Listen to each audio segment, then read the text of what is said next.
ఓం నమ శివాయ. ఓం శ్రీ గురుభ్యో నమః. ఓం శ్రీ మాత్రే నమః. అందరికీ నమస్కారం అండి. ప్రతిరోజు రాశి ఫలాలు తెలుసుకోవడానికి ప్లీజ్ మన ఛానల్ని సబ్స్క్రైబ్ చేయండి. అలాగే వీడియోని తప్పకుండా లైక్ చేసి మన ఛానల్కి మీ వంతు సపోర్ట్ ఇవ్వండి.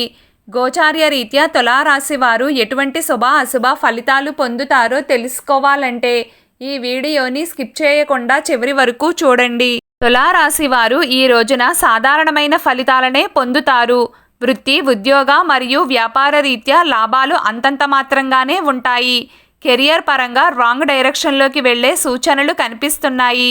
ఏదైనా డెసిషన్స్ తీసుకునే ముందు 1-2 సార్లు ఆలోచించిన తరువాతే నిర్ణయం తీసుకోవడం మంచిది. లేకుంటే భవిష్యత్తులో ఇబ్బందులకు గురయ్యే ఆస్కారం ఉంది. క్రయ విక్రయాలు పెద్దగా లాభించవు. వ్యాపార రీత్యా మీకు వచ్చే ఆలోచనలు గోప్యంగా ఉంచుకోవాలి. పెట్టుబడులకు ఇది సమయం కాదని గుర్తించాలి. ఈ రోజున ఒక బిజినెస్ డీల్కి ఆటంకం కలగవచ్చు. పనులు నిదానంగా పూర్తవుతాయి. కొత్త పనులను మీరే స్వయంగా పోస్ట్పోన్ చేసుకుంటారు. ఉద్యోగస్తులకు బద్ధకం పెరుగుతుంది. అప్పగించిన పనులను సక్రమంగా పూర్తి చేసుకోలేకపోతారు. యాజమాన్యం చేత మాటలు పడాల్సి రావచ్చు.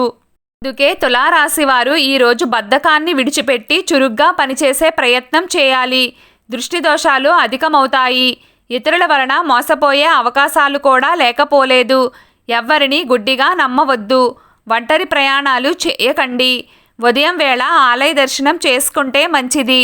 కోర్టు కేసులు మరియు న్యాయవాదుల యొక్క సంప్రదింపుల విషయంలో చాలా జాగ్రత్తగా ఉండాలి. కొత్త వారితో పరిచయాలు అనుకూలించవు. దూరపు బంధువులు తారసపడతారు. మంచి చెడులను చర్చిస్తారు. ఇంటిలో ఒకరి మాట శాసనమవుతుంది.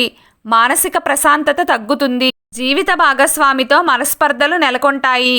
తండ్రి ఆరోగ్యం విషయంలో జాగ్రత్తలు తీసుకోవాలి.